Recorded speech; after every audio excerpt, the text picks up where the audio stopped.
দেখবেন বন্ধু, যত ভদ্রলোকগুলো আছে না, যাদেরকে আমরা সাধারণত ভদ্রলোক বলি, তাদের মধ্যে মানে যে সমস্ত গুণে তারা ভদ্রলোক হয়, এদের মধ্যে একটা দুর্বলতা আছে, আর সেটা হচ্ছে এরা নাই এই নাটা বলতে পারে না।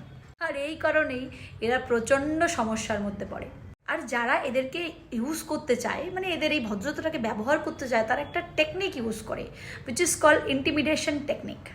মানে যাতে তারা জানে যে যদি এই ভদ্রলোকটাকে একটু মেন্টাল প্রেশার দেওয়া যায়, এই একটু যদি মানসিক চাপে রেখে কৌশলতার সঙ্গে বা ব্ল্যাকমেল করা যায়, তাহলে কিন্তু কাজটা আদায় করা যায়।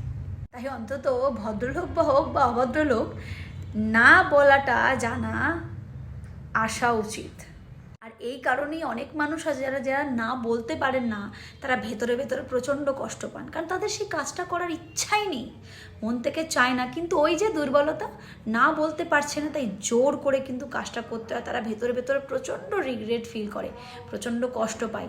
তাই বন্ধু, যদি না বলার দরকার থাকে বা মনে হয় যে না বলবো না, বলে দেওয়া উচিত। না বলবো, না বলবো বলে দেওয়া উচিত, কারণ এতে আপনি কষ্ট পাবেন না। আর যাকে না বলছেন, সে যদি আপনার থেকে ওই ধান্দার জন্যই এসেছে, সে আর আপনার ধারে কাছে ঘেঁষবে না, কারণ সে বুঝে গেছে এই টেকনিকটা আর ইউজ হবে না।